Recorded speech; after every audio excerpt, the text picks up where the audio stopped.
તો ચંદ્રયાન 3 ને લઈને લોકોમાં ભારે ઉત્સાહ જોવા મળી રહ્યો છે। લોકો પ્રાર્થના કરી રહ્યા છે કે સફળતાપૂર્વક તેનું લેન્ડિંગ થઈ જાય। અનેક એવા સ્થળો છે, મંદિરો છે, વિદ્યાર્થીઓ છે આજે ચંદ્રયાન 3 ક્યારે સોફ્ટ લેન્ડિંગ કરે તેનું રાહ જોવે છે અને પ્રાર્થના કરી રહ્યા છે। ત્યારે આજ વિશે વધુ વિગતો મેળવવી છે, વધુ ચર્ચા કરવી છે। ગુજકોસ્ટના જે ઓફિસર છે તેમની સાથે આપણે વાતચીત કરવી છે। ડોક્ટર પૂનમ ભાર્ગવ અમારી સાથે જોડાઈ ગયા છે।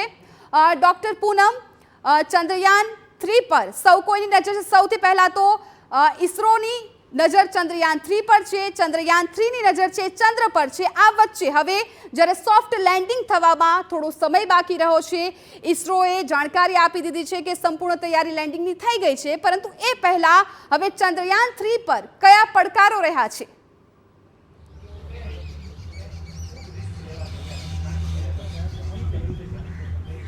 चंद्रयान 3 का सॉफ्ट लैंडिंग का बहुत बेसब्री से इंतजार कर रहे हैं। पूरे देश ही नहीं, पूरी दुनिया इसको देख रही है कि किस तरह से चंद्रयान 3 साउथ पोल पे, चंद्रमा के साउथ पोल पे सॉफ्ट लैंडिंग करेगा और पहला देश बनेगा।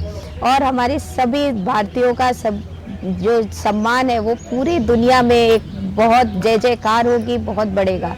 तो चंद्रयान 3 जो है वो ये अपने 5:47 पे जो इस अपने चंद्रमा का ऑर्बिट छोड़ेगा, उस समय से हमारी धड़कनें बहुत तेज होने वाली हैं, क्योंकि उस समय इसरो कमांड दे देगा कि जो है अब आप इसमें चंद्रमा के ऊपर लैंड कर सकते हैं, आप अपनी जगह ढूंढ के वहाँ पे आप अपना लैंडिंग कर सकते हैं। इसरो की नज़र अभी पूरी तरह से, जैसा आपने बोला, चंद्रयान पर है।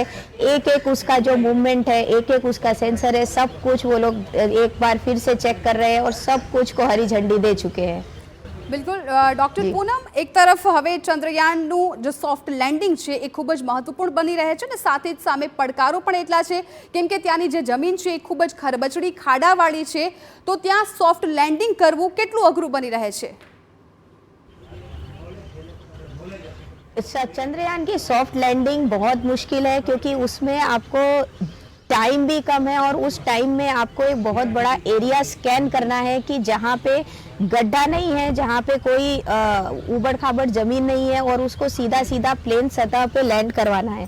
इसके लिए चंद्रयान के पास में इस बार, पिछली बार उसके पास थोड़ा कम एरिया था, इस बार उनको 4x4 किलोमीटर का एरिया दिया गया है, जिसको वो स्कैन करेगा। जैसे ही वो चंद्रयान उसके पास पहुंचेगा, चंद्रमा की सतह के पास, तो वो पूरा एरिया उसको स्कैन करेगा। स्कैन करके अपने लिए खुद एक डिसीजन लेगा कि ये जगह मेरे लिए उपयोगी है, क्योंकि ये समतल है और यहाँ पे उबड़ खाबड़ गड्ढा नहीं है, और यहाँ पे वो आराम से लैंड कर सकता है।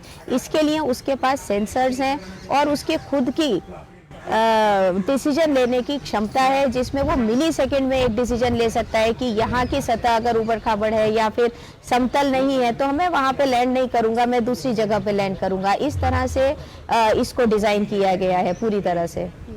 बिल्कुल डॉक्टर पूनम, त्यानुं जे वातावरण छे ए पण एकदम अलग छे, क्यांक एकदम भारे ठंडी छे, बरफीलो पदार्थ है, केम के જ્યારે ચંદ્રયાન 1 મોકલવામાં આવ્યું હતું ત્યારે ત્યાં પાણીની શોધ થઈ હોય તેવું ચંદ્રયાન 1 પરથી નક્કી થયું હતું। એટલે ત્યાં પાણી છે પણ વાતાવરણ પણ અનુકૂળ નથી, જમીન પણ ખરબચડી છે। સાથે સાથે જ્યારે લેન્ડ કરશે ત્યારે ઇસરો સાથેનું જેનું કનેક્શન છે એ કનેક્શન બેસાડવા માટે, ઇન્ફોર્મેશન લેવા માટે કેટલું અઘરું બની શકે છે એ સમય દરમિયાન? तो जैसे ही चंद्रयान वहाँ पे ऑर्बिट को छोड़ेगा, उस समय से लेके जब तक चंद्रयान चंद्रमा की सतह पे लैंड करेगा, वो जो 15 मिनट का समय है, उस समय इसरो का इसके ऊपर ऑटोमेटिक कंट्रोल रहेगा। मतलब जो उसके अंदर में सेंसर हैं वो अपने आप से उसको कंट्रोल करेंगे। तो ये जो अननोन की बात है ना, this is totally an unknown, a mystery of the unknown.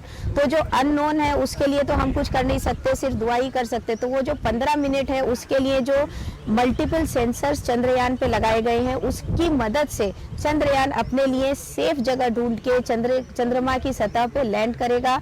और ये 15 मिनट इसीलिए इनको द टाइम ऑफ टेरर बोलते हैं, कि 15 मिनट का जो वैज्ञानिकों के दिल की धड़कन बढ़ेगी कि वो 15 मिनट में वो कैसे कैसे धीरे धीरे धीरे धीरे जाके लैंड करता है। अपनी स्पीड कम करेगा वो, और रॉकेट्स और थ्रस्टर्स जो उसके अंदर लगे हैं उसके थ्रू वो उसका जो है लैंडर उसमें लैंड करेगा, धीरे से उसको लैंड कराएगा। लैंड करने के बाद उसका जो दरवाजा खुलेगा और उसमें से जो रोवर बाहर निकलेगा, वो समय के जो समय है 15 मिनट, वो बहुत बहुत क्रूशियल है। और उस समय हमको बहुत दुआएं करनी है, प्रार्थना करनी है कि हमारा जो कंट्रोल है वो ये चंद्रयान के साथ में स्थापित हो जाना चाहिए। बिल्कुल। डॉक्टर पूनम, फ्री फॉल नहीं होने देना है, ग्रेविटी के थ्रू फ्री फॉल नहीं होगा और क्रैश लैंडिंग नहीं होगी। इसका पूरा इंतजाम इसरो ने इस बार चंद्रयान 3 में किया हुआ है। જી બિલકુલ, અને તમે જે રીતે વાત કરી કે આ વખતે તમામ તૈયારો કરી લેવામાં આવી છે કે ચંદ્રયાન 3 છે એ ક્રેશ ના થાય, પરંતુ જ્યારે તે લેન્ડ કરશે એ લેન્ડ વખતે જમીન છે એ ખુદ ચંદ્રયાન 3 છે એ જ નક્કી કરવાનું છે, કેમ કે ઓટોનોમસ તેનું લેન્ડિંગ છે। લેન્ડિંગ કર્યા બાદ કેટલો સમય ત્યાં રહેશે, લેન્ડિંગ કર્યા બાદ જે 10 મિનિટ હશે લેન્ડિંગ પછીની, એ 10 મિનિટ દરમિયાન શું પ્રકારની કાર્યવાહી થશે, કેવા મેસેજીસ આવી શકે છે, શું કઈ સંશોધન શું થઈ શકે છે 10 મિનિટ બાદ? तो अपने ये जो 10 मिनट में जब ये चंद्रयान पूरा इसमें नीचे लैंड हो जाएगा, तो उस समय जो उसका समय है, आप सोचिए इसरो ने कितना इसके लिए कार्यक्रम इतना, it has been plan so meticulously कि वो जो चंद्रयान वहाँ पे लैंड करेगा उस समय डॉन होगा, सनलाइट का डॉन होगा वहाँ पे, और लूनर डे का स्टार्टिंग होगा। तो the lunar day starts with the landing of Chandrayaan. तो जो डॉन होगा वहाँ पे, उसका जो सन रेज पड़ेंगे उससे उसको एनर्जी भी मिलेगा, इट विल गेट रिचार्ज, और रिचार्ज होने के बाद में उसका जो रोवर है प्रज्ञान रोवर, वो बाहर आएगा। बाहर आने के बाद वो हमको बहुत सारी चीज़ों के बारे में जानकारी देगा कि जैसे वहाँ की सतह कैसी है, फ्यूचर में वहाँ पे अगर स्पेस स्टेशन लगानी है, सपोज करिए वहाँ पे अलग अलग देशों का स्पेस स्टेशन लगना है या वर्क रिसर्च स्टेशन लगना है, तो वो लगाने के लिए उसकी सतह कितनी तैयार है।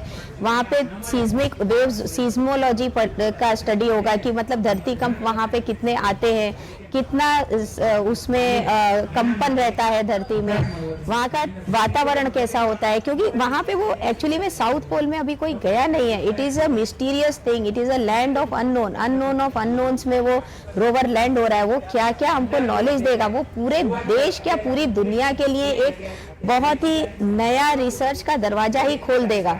जो उसमें बहुत सारे सेंसर्स हैं कि सॉइल का टेस्टिंग है, पानी वहाँ पे है कि नहीं है, फिर वहाँ पे सीस्मिक एक्टिविटी कैसी होती है, प्लाज्मा के सेंसर्स लगे हुए हैं। तो इस तरह से वहाँ पे बहुत सारा रिसर्च की जो डेटा वहाँ से आएगा। डे लाइट में टेम्परेचर है, उसका प्रेशर है, everything will be unfolding an era of new research for the entire world. इसीलिए पूरी दुनिया की निगाहें इस समय भारत देश के ऊपर है, भारत के चंद्रयान के ऊपर है कि वो किस तरह से धीरे धीरे सॉफ्ट लैंडिंग करता है। और जैसे ही लैंड होगा, सॉफ्ट लैंडिंग होगी, उस समय तो हमारे वैज्ञानिकों को तो ठीक है, जो हमारे देश के बच्चे हैं, छोटे छोटे बच्चे हैं, जो बुजुर्ग हैं, जो हम लोग हैं, आम नागरिक हैं, हम सब उस समय तो हमारे लिए शायद दिवाली से भी बढ़ के वो समय होगा। जी बिल्कुल। डॉक्टर પૂનમ ભાર્ગવ, આપનો આભાર અમારી સાથે વાતચીત કરવા બદલ। તો હવે ચંદ્રયાન 3 ની સોફ્ટ લેન્ડિંગની રાહ જોરાઈ રહી છે। હવે માત્ર થોડા જ કલાકો બચ્યા છે।